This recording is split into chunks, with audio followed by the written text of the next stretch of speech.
सिर्फ सर 2 से 3 minute, max to max किसी को 3 या 4 मिनट दे रहे थे बस। उससे पूछा कि व्हाट्स योर टाइटल, तो मैंने उनको बोला कि अनविलिंग द व्हील। जी, मैंने उनको बोला अनविलिंग द व्हील, आप अपॉर्चुनिटीज। तो उन्होंने मुझे वहीं रोक लिया, कहते अनविलिंग द व्हील क्या है, व्हील क्या है इसमें, डिस्क्रिमिनेशन किया है इन्होंने। सर एटलीस्ट मैं, मतलब ऐसे मुझे कहना नहीं चाहिए, हम इतने एजुकेटेड लोग हैं, मतलब पढ़ी लिखी हूँ है मैं भी सर, आप पढ़े लिखे हो, बट सर वहाँ पे इकलौती, मतलब मैं थी मुस्लिम माइनॉरिटी।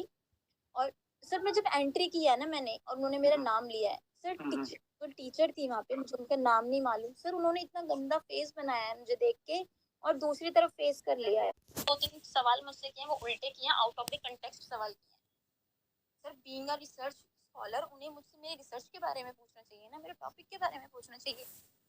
क्या मतलब होता है, क्या आप क्या फैमिली बैकग्राउंड है, वहाँ से आप आए ना, वो हंस रहे थे सर। ये जो अभी आपने कुछ क्लिप्स देखी, ये है एक ऐसे बच्चे की जिसने आगे आके अपना एक्सपीरियंस बताया about Delhi university interview. Big thanks to scientific guru for taking her interview and bringing these things in front of the society. PhD interview अच्छा गया, कैसा गया, ये तो सभी बताते हैं, सभी ऑफ कोर्स अच्छा ही बोलते हैं, बट कुछ में हिम्मत होती है आके बताने की कि नहीं यार मेरा अच्छा नहीं गया, मेरा ऐसा हुआ, मेरा ऐसा हुआ, मेरे साथ ये हुआ, मेरे साथ वो हुआ, सब नहीं बता पाते, बोलने की हिम्मत ही नहीं कर पाते हैं। सोचते हैं कि आगे से ही हमें क्रिटिसिज्म आना शुरू करेगा, क्योंकि दिमाग में हम लोगों के ऐसे है कि ये यूनिवर्सिटी बेस्ट है, ये चीज बेस्ट है, तो अगर कोई आगे से क्रिटिसिज्म करता है नहीं यार मेरे साथ ऐसा नहीं हुआ, सबका एक्सपीरियंस अलग अलग होता है, प्लीज अंडरस्टैंड दैट। तो सबको हक है अपना एक्सपीरियंस बताने का, किसी का अच्छा जाता है, किसी का बुरा जाता है, and we should respect everyone's experience. And special thanks to scientific Guru जिन्होंने मौका दिया उस लड़की को कि वो आके अपना एक्सपीरियंस, बुरा एक्सपीरियंस शेयर कर पाई हम सब के साथ। अभी लोग बोलते हैं अच्छा एक्सपीरियंस देना, मैंने आपको ट्रेन किया था तो अब आपको एक्सपीरियंस पे अच्छा ही बोलना पड़ेगा, बोलना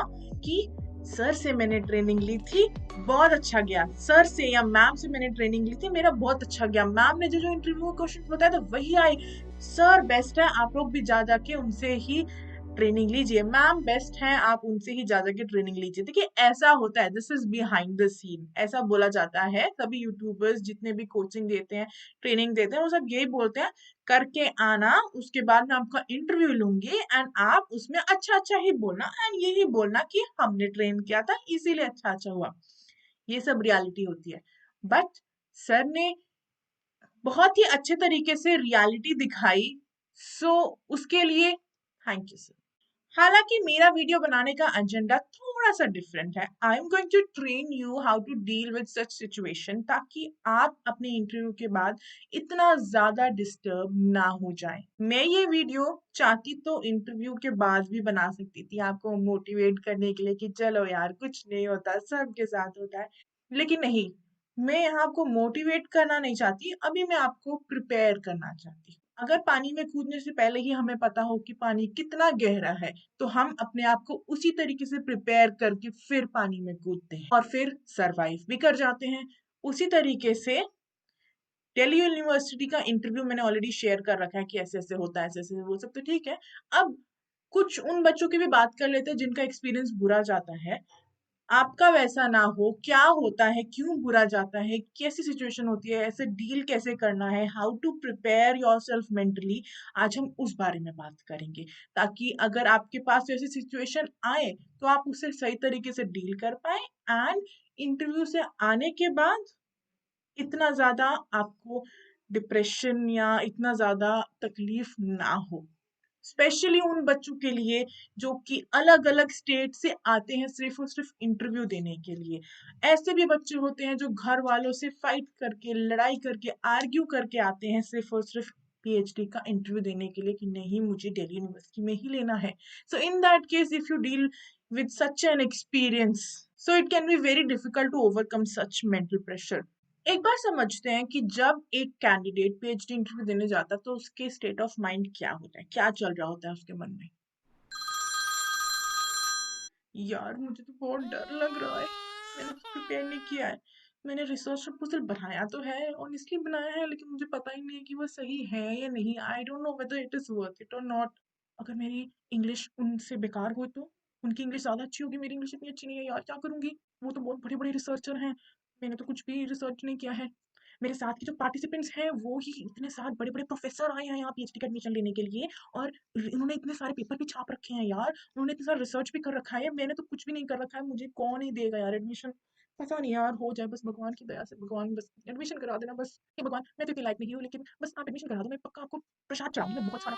ये लड़की तो बहुत ज्यादा फॉर्मल ड्रेस में आई है, और मैंने तो कैजुअल पहना है। मेरा ये कैजुअल आउटफिट देख के ही वो लोग मुझे रिजेक्ट कर देंगे तो।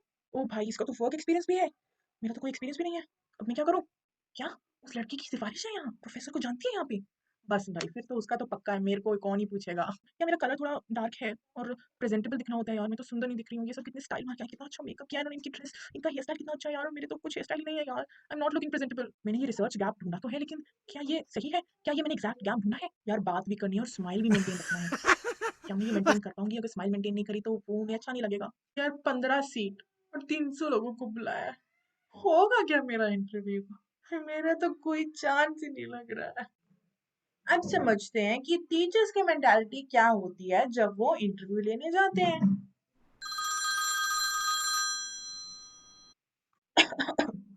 शर्मा सर, लास्ट टाइम मेरे अंदर जो स्टूडेंट काम कर रहा था वो बीच में ही छोड़ के चला गया।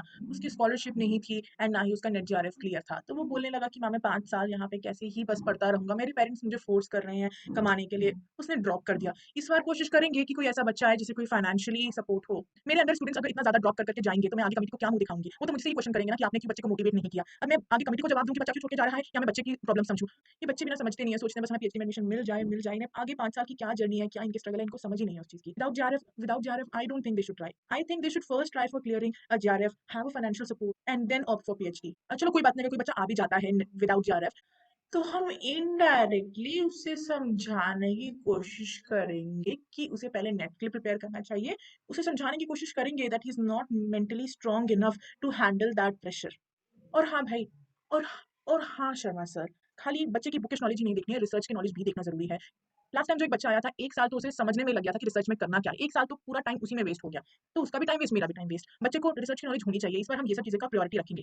तो टीचर्स, हमारी यूनिवर्सिटी पिछले कितने टाइम से बहुत ही अच्छी रैंकिंग मेंटेन कर रही है, बिकॉज हम लोग बहुत अच्छा रिसर्च वर्क कर रहे हैं, हम लोग बहुत अच्छे रिसर्च पेपर्स लिख रहे हैं टॉप जर्नल्स में, एंड हमें अभी भी वही रैंकिंग मेंटेन करनी है। पिछले ईयर हमारे यूनिवर्सिटी से बहुत कम पेपर्स पब्लिश हुए हैं, इस बार हमें वो स्टैंडर्ड मेंटेन करना है। हमें प्रेशर आ रहा है हायर अथॉरिटी से कि क्यों अच्छे पेपर्स नहीं लिखे जा रहे हैं, क्यों अच्छी रिसर्च नहीं हो रही है। ठीक है, हमें स्टूडेंट्स पे प्रेशर डालना पड़ेगा तो डालो, कोई बात नहीं, उनसे काम कराओ, make them good research. And अभी जब न्यू एडमिशंस लेने हैं तो ये सब चीजें आप अपने माइंड में रख के फिर एडमिशन लें। उन्हीं बच्चे का एडमिशन लें जो आपको लगता है कि उतना प्रेशर झेल सकते हैं, उतना काम कर सकते हैं, उतना मेंटली स्ट्रांग है वो। तो इंटरव्यू के टाइम पे आप लोग क्या पूछते हो? खाली क्वेश्चंस पूछते हो क्या? जनरल नॉलेज ही के टेस्ट करने वहां बैठे हो क्या? नहीं, test them emotionally also, test their emotional strength. Okay बेटा, good morning. Please tell me about your research gap. इतना हार्ड क्वेश्चन। रिसर्च कैप ढूंढा तो था, लेकिन पता नहीं वो सही है कि नहीं, बोलूं या नहीं बोलूं। यार बेइज्जती हो जाएगी, क्या करूं? कोई और क्वेश्चन पूछ लेती है, क्या पूछ लिया। अ, चलो थोड़ा बहुत बोल देती हूँ, थोड़ा इनकी शक्ल देख के आगे देखा जाएगा। Ma'am, during my literature review, I found out that there is X. I found out that relationship between X and Y has been tested, but no literature has focused on a relationship between X and Z. Are you sure there is no literature which has tested the relationship between X and Z? यार sure कैसे हो सकता है? मैं कोई सारी literature पढ़ के आऊंगी क्या? हजारों लिटरेचर हैं दुनिया में, सारी थोड़ी पढ़ूंगी मैं। कैसा क्वेश्चन पूछ रही है मैम? मैम, अरे यार, ये तो मैम से ऊपर कुछ बोल ही नहीं रही है, इतना डरेगी तो ये कैसे काम करेगी। इसे सिलेक्ट करना चाहती थी, लेकिन ये कुछ बोलेगी नहीं तो कैसे सिलेक्ट करूंगी। ओके बेटा, thank you, you can go now. हंसी? मुझ पे हंसी है? Oh my God, she made fun of me. ये मुझ पे हंसती? गॉड, मुझ पे हंसती, इसने मेरा मजाक उड़ाया, टीचर ने मेरा मजाक उड़ाया। माय गॉड, ये हंसी कैसे मुझ पे? और इतनी जल्दी जाने को बोल दिया, मुझे और थोड़ी देर बैठना था वहाँ पे। ऑलराइट, तो ये तो थी प्रॉब्लम। यहाँ हमने डिस्कस की कि प्रॉब्लम क्या है। सेम वही चीज साइंटिफिक गुरु ने भी अपनी वीडियो के थ्रू डिस्कस की थी कि सभी बच्चों का इंटरव्यू एक्सपीरियंस अच्छा नहीं जाता, कुछ बच्चे ऐसे भी होते हैं। इनफैक्ट ऐसे होते हैं, मैंने खुद ने देखे थे बच्चे, जो एक लड़की जो बाहर आके, कैंपस के बाहर आके रो रही थी कि मेरे साथ ऐसा ऐसा हुआ, उन्होंने मुझे पूछा भी नहीं, मेरे को मौका नहीं दिया बोलने का।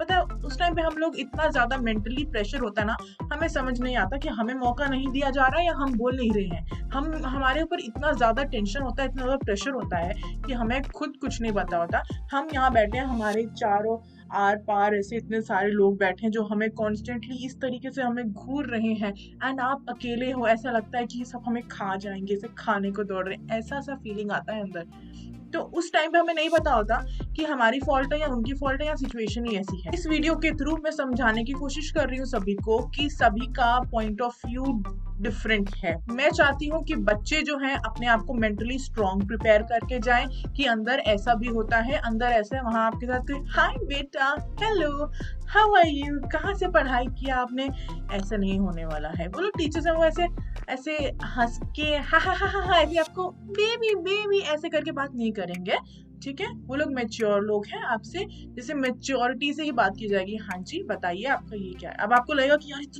इतना हार्श बात कर रहे हैं, इतना हार्ड बात कर रहे हैं ये लोग, इतने रूड। बट वो रूड नहीं है, उनकी लैंग्वेज ही वैसे, क्योंकि वो लोग मेच्योर बड़े लोग हैं यार, हमसे मतलब एज में बड़े हैं। तो बड़े एज लोग कैसे बात करते हैं, ऐसी बात करते हैं। बट हम लोगों को ऐसा लग सकता है कि नहीं, he is being rude. At the same time एक चीज ऐसा भी हो जाता है कि दे आर जस्ट स्माइलिंग की नहीं बेटा आपसे नहीं हो पाएगा, ऐसे मन में उनके ये है, ये लेके स्माइल कर रहे हैं कि नहीं बेटा आपसे नहीं हो पाएगा, हम आपको एडमिशन देना तो चाहते हैं लेकिन नहीं दे पाएंगे। ऐसे तो वो उनका स्माइल ऐसा है, लेकिन हमारे मन में चल रहे हैं कि ऐसे ऐसे ख्याल कि यार ये तो हमें खा जाएगा। तो इन दैट केस वो स्माइल भी हमें ऐसा लगता है कि हमारा मजाक उड़ा रहे हैं। तो उस केस में फिर बाहर आने के बाद हमें बहुत बुरा फील होता है। उससे भी ज्यादा और बुरा फील होता है कि हमें लगता है कि ये सिर्फ हमारे साथ हुआ, हमें लगता है कि ये सिर्फ हमारे साथ हुआ, हम किसी से बात नहीं करते एंड उसको अपने माइंड में कैरी फॉरवर्ड करके रखते हैं कि ऐसा ऐसा हुआ। फिर ऐसा लगता है कि मैं इस लायक हूं ही नहीं, मैं हूं ही नहीं, मैं पीएचडी करने लायक ही नहीं हूँ, मेरा होगा ही नहीं, कहीं एडमिशन नहीं होगा। ऐसे ऐसे थॉट्स मन में आने लगते हैं। आपको तो मैं समझा रही हूँ, साथ में आई विश ये वीडियो दिल्ली यूनिवर्सिटी के टीचर्स तक भी पहुंचे, ताकि उन्हें भी पता लगे कि जो बच्चे हैं वहां एडमिशन देने आते हैं, उनके माइंड माइंड में ऐसे सब थॉट्स होते हैं उस टाइम पे कि डर लग रहा है, हम हमें वी नीड सपोर्ट, ऐसे सब थॉट्स होते हैं। ये सब एक्सपेक्टेशन से हम अंदर आते हैं कि हमें कुछ नहीं आता है टीचर्स, आप हमें टेस्ट करो लेकिन थोड़ा सपोर्ट भी दो, please understand us, be little empathetic, be little polite before testing us. Please try to make us calm down inside the interview hall. If you don't want to select us, do not select us. We have no issues. At least we want to take home some good memories जो हम जाके बता पाए कि भाई मैं Delhi university में interview देने गया था, ऐसा ऐसा हुआ, इंटरव्यू तो बहुत अच्छा गया, बहुत मजा आया, teachers were very nice, very Frank, सब कुछ बहुत मजा हुआ। सिलेक्शन नहीं हुआ कोई बात नहीं यार, इतने बच्चे हैं, किसी ना किसी का तो होना ही था, कोई बात नहीं। ऐसा अगर हमारा एटीट्यूड हो तो अच्छा ना हो।